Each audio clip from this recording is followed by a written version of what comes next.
I want to talk to you about breathing in a hollow hold. So when we're doing a hollow hold, what I'm training you to do is connect your ribs to your hips. So that rib-hip connection via your abdomen is integral to loads of lifts that we make. So I don't just make you do hollow holds because I'm mean. They're really important. That connection here is really, really important. So it's important at the top of a press, it's important when you're doing press-ups, it's important when you're doing squats, it's important when you're doing swings, at the top of a swing. So we need to have that hip, rib, core connection. That's where we're training hollow holds. It's good for all sorts of things. However, the first movement of everything that we do is going to have to be breathing. So if at any point you've lost your ability to breathe properly, if you find yourself holding your breath when I haven't told you to hold your breath, we need to work on that. So especially in something like a hollow hold where it can feel like there's no space to breathe, that has to come first. Breathing is integral to any sort of core work. So you've possibly seen my videos already. I'll resend them if you haven't. So tell me about the connection between breathing and your core. They are one and the same. So you haven't got core strength if you can't breathe properly.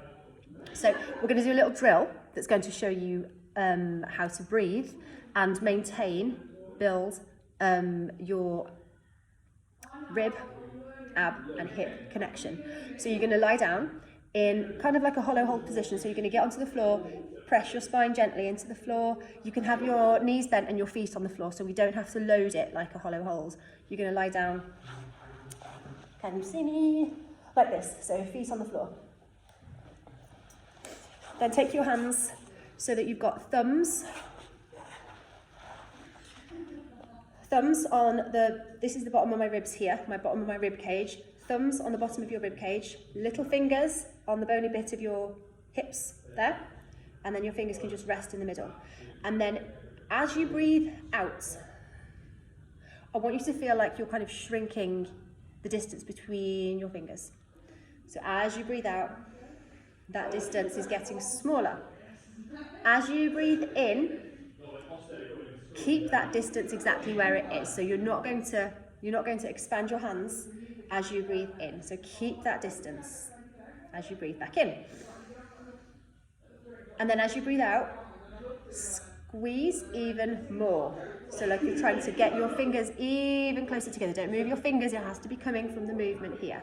There's going to come a point where you physically can't squeeze anymore because we cannot shrink ourselves. The point is, every time you breathe out, you should be doing this as I'm talking, every time you breathe out, I want you to squeeze even more. The whole of this squishy bit of your midsection here, whole of this squish is going to just be squeezed even more towards like an imaginary center pole down the middle of your body, squeezing it all in. And when you breathe out, hold on to what you've built. Breathe behind what you've built. It's really important to breathe in. Breathe out again, squeeze even deeper. So every exhale, we're squeezing deeper. Imagine a tube of toothpaste that you're gently squeezing right in the middle. Squeeze deeper as you breathe out. Hold what you've squeezed as you breathe in. And we're going to do this deep breath around about 10 times. So you've probably not been counting. Probably do 4 or 5 more. I'm going to keep talking to you. So imagining like you're kind of drawing everything in towards your belly button, and then that belly button is drawing in towards an imaginary line down the middle of your body. It's really unpleasant by now, I promise. I do know. It's getting like, your face is probably doing all sorts of weird things. Breathe in behind what you have built. Try not to lose anything as you breathe in. You will, it's inevitable. That's not the point of this. Like I'm saying, I'm not trying to shrink you into like a straw. The point is we're trying to be able to tense, hold, and still breathe behind what we've built. Good. You've probably done 10, so relax. That relaxation will feel amazing, I promise. That really deep breath in without any tension behind it. So what you're doing, you're building this tension in your core here, and then you've got your diaphragm on top of it, which is also tense, and we're trying to breathe in as this is still pushing up here. That's why it's hard. So when we release that, our breath is lovely and fluid. So now I want you to just take 30 seconds to relax, then lie down on your back, Practice any variation of hollow holds that you can do that allows you to transfer that breathing pattern that we've just practiced. So any version of hollow holds that means that you can do that breathing that we've just worked on, and that's your starting point. So a hollow hold, it's like lifting a weight. We can make that weight really, really light.